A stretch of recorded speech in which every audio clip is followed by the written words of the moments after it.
কালকে আমি একটা ভিডিও করেছিলাম, ভিডিওতে আমরা আলোচনা করেছিলাম যে আমেরিকা কিভাবে তার সবচেয়ে আধুনিকতম ফাইটার জেট বা বোম্বার ইউজ করেছিল, B-2 স্টেলথ বোম্বার ইরানের এগেনস্টে, এবং ইরানের 3টি নিউক্লিয়ার সাইট ফর্দো, নাতনাজ আর এসফাগান এটাকে পুরোপুরি ধুলোয় মিশিয়ে দেয় সময় ইরানের রিটেলিয়েশনের। এটা ফ্যাক্ট যে ইরানের কাছে ইউএস এর মতো পাওয়ার নেই। ইউএসএ চাইলে সে অ্যাটাক করতে পারে, ইরান ইউএসএ তে ঢুকে সে অ্যাটাক করতে পারে না। তবে ইরানের কাছে একটা আছে সিক্রেট অস্ত্র, আর আজকে আমরা সেটা নিয়ে আলোচনা করব। সিক্রেট অস্ত্রটার নাম হলো স্ট্রেইট অফ হরমুজ। এটা এতটা একটা খুব পাওয়ারফুল অস্ত্র যেটা ব্ল্যাকমেল ইরান অলরেডি শুরু করে দিয়েছে, এবং ইরান তা পার্লামেন্টে পাস করিয়েছে যে আমরা স্ট্রেইট অফ হরমুজকে আটকে গ্লোবাল অয়েল সাপ্লাইকে বন্ধ করে দিতে পারি। এটা নিয়ে একটা ডিপলি ডিসকাশনের প্রয়োজন। আশা করবো আপনার ভিডিওটা পুরোটা দেখবেন, তাহলে ভিডিওটা শুরু করা যায়। এটা হলো ইরান, এখানে হলো ইসরায়েল। ইরানের 3টি সেন্টার ফর্দো,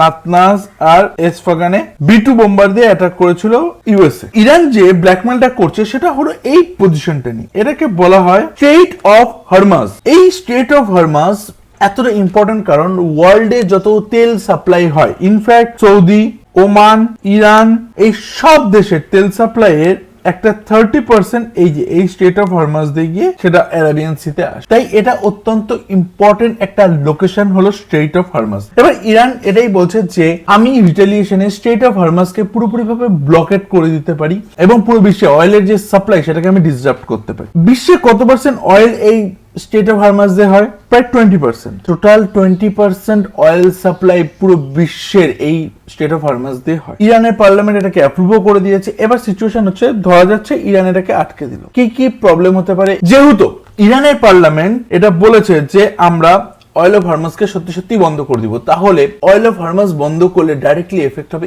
ইন্ডিয়া, চায়নার মতো দেশগুলো। ইন্ডিয়াতে কি তেলের দাম বাড়বে? তেলের দাম বাড়লে কতটা বাড়তে পারে, কি সিচুয়েশন হতে পারে, সবকিছু আপনাদের সাথে ডিসকাস করব। প্রথমে দেখে নিই এই লোকেশনটার ভ্যালুটা কি। এই লোকেশনটা আছে ইরান এবং ওমানের মাঝখানে। এই যে এখানে আছে ওমান, এটা হচ্ছে ইরান, এই দুটোর মাঝখানে হচ্ছে এই স্ট্রেট অফ হরমুজ। এটার ওয়াইড হচ্ছে 33 কিলোমিটার। যেহেতু 33 কিলোমিটার ওয়াইড, তাই খুব ইজি এই জায়গাটাকে ব্লকেট করে দেওয়া। এর ইম্পর্টেন্ট হচ্ছে মোটামুটি অয়েলের জন্য।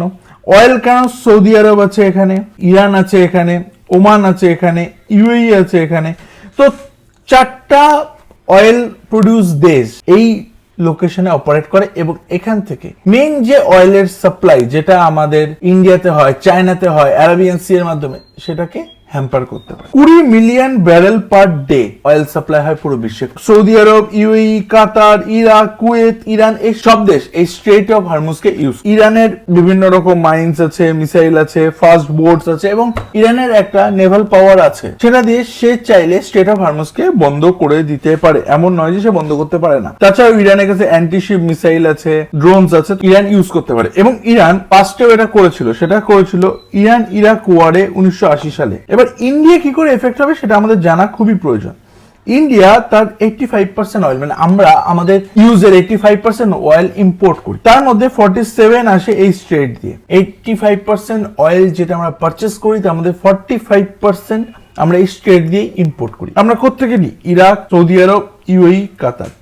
অ্যাকচুয়ালি আমরা ইরানের কাছ থেকেও অয়েল পারচেস করতাম, কিন্তু ডোনাল্ড ট্রাম্পের যে ফার্স্ট টার্মটা ছিল তবে থেকে ইরানের উপর যে আমেরিকা স্যাংশনের কথা বলছিল নিউক্লিয়ার ক্যাপাবিলিটির জন্য, তারপর থেকে আমরা বাধ্য হই ইরানের থেকে পারচেস না করে সেটাকে অন্য জায়গা থেকে পারচেস করতে। তো আমাদের মেন সাপ্লায়ার ইরাক, সৌদি আরব, ইউএই, কাতার, এই প্রত্যেকটা দেশের যে সাপ্লাই তার একটা 47% অংশ এই স্ট্রেট অফ হরমুজ হয়ে আসে। এখানে $120 থেকে $150 অব্দি প্রাইস জাম্প করতে পারে অয়েলের। আমাদের ইনফ্লেশন বাড়তে পারে 0.3% যদি $10 অয়েলের দাম বাড়ে। রুপি ডেপ্রিসিয়েশন হতে পারে। অয়েল আমাদের ইম্পোর্টের, ইন্ডিয়া যত জিনিস ইম্পোর্ট করে তার একটা বড় অংশ হলো ক্রুড অয়েল। ক্রুড অয়েলের ইম্পোর্টের যদি স্ট্রেট অফ হরমুজ ইরান বন্ধ করে দেয় এবং অয়েল সাপ্লাই বাধা পায়, অয়েলের দাম বাড়ে, তার মানে আমাদের ইম্পোর্ট বাড়বে। ইম্পোর্ট বাড়া মানে আমাদের রুপি আরো দুর্বল হবে। এটা ফ্যাক্ট। এই জন্য এই ওয়ারটা ইন্ডিয়ার জন্য খুবই ক্রিটিক্যাল, কারণ এই জন্য একতরফে আমাদের সাথে আছে আমাদের কাইন্ড অফ অ্যালাই ইসরায়েল, কারণ আমরা অ্যালাই ওয়ারটা ইউজ করি না, কিন্তু ইসরায়েল আর ইন্ডিয়ার একটা পার্টনারশিপ আছে, ডিফেন্স পার্টনারশিপ। ইরান ইন্ডিয়ার জন্য খুবই ইম্পর্টেন্ট একটা দেশ। ইরান যদি এখানে স্ট্রেট অফ হরমুজ বন্ধ করে, ডাইরেক্ট লস ফেস করবে ইন্ডিয়া। ইন্ডিয়ার জিডিপি গ্রোথ রেট 0.5% ডাউন হতে পারে। জিডিপি গ্রোথ রেটও আমাদের এখানে এফেক্ট হচ্ছে, তার মানে বোঝা যাচ্ছে যে কতটা ক্রিটিক্যাল সিচুয়েশন। অল্টারনেটিভ থাকছে Russia, Brazil, Africa. Russia, Brazil, Africa প্রত্যেকটা দেশ থেকে যদি আমরা ইম্পোর্ট করি আমাদের একটু কস্টিং বেশি পড়বে, কিন্তু যদি বন্ধ হয়ে যায় স্ট্রেট অফ হরমুজ তাহলে আমাদের কাছে এই অপশন ছাড়া আর কোনো অপশন বাকি থাকছে না। ইরানের জন্য এটাতে কি এফেক্ট পড়বে, কারণ ইরান যদি স্ট্রেটটা বন্ধ করে দেয় ইরানের তো এক্সপোর্টে সমস্যা হবে। একদম ঠিক কথা, ইরানের এক্সপোর্টে সমস্যা হবে। ইরান খুব বড় রকম ভাবে লস ফেস করবে যদি স্ট্রেট অফ হরমুজ ইরান বন্ধ করে দেয়, কারণ ইরানের 75% অয়েল সাপ্লাই হয় চায়নাতে। সিচুয়েশন এমন যে ইরান যদি অয়েল সাপ্লাই বন্ধ করে দেয়, ইরানের ফাইন্যান্সিয়াল দিক থেকে খুবই বড় হিট হয়েছে ইসরায়েল অ্যাটাকের পর থেকে, তাদের অনেক বড় রকম লস হয়েছে। তার উপর যদি স্ট্রেট অফ হরমুজ বন্ধ হয়ে যায় সেক্ষেত্রে তাদের অয়েল সাপ্লাইও বন্ধ হয়ে যাচ্ছে, এবং সেক্ষেত্রে ইরানের পক্ষে খুব টাফ হবে ইকোনমিক্যালি সবকিছু ম্যানেজ করা। কিন্তু স্ট্রেট অফ হরমুজকে বন্ধ করা বেসিক্যালি ইরানের কাছে একটা বাধ্যবাধকতা, কারণ আমেরিকা তার B2 বোম্বার দিয়ে তাদের নিউক্লিয়ার সাইটে অ্যাটাক করেছে, তাদের কোনো রকম রিটেলিয়েশন করতে হবে। সেক্ষেত্রে ইরান যদি বাধ্য হয়ে এটা বন্ধ করে তাহলে যেমন চায়না এফেক্ট হবে, তেমনি ইরানও এফেক্ট হবে, তেমনি ইন্ডিয়া এফেক্ট হবে। আরেকটা জিনিস থাকছে যে ইউএসএ অলরেডি অ্যারাবিয়ান সিতে তাদের 5th ফ্লিটকে পাঠিয়েছে ন্যাটো রেসপন্সের আন্ডারে। এই 5th ফ্লিটকে আমেরিকা অলরেডি অ্যারাবিয়ান সিতে ডিপ্লয় করেছে। আমরা ধরতে পারি যে $150 পার ব্যারেলে কস্টিং যেতে পারে ক্রুড অয়েলে। 1973 এর মতো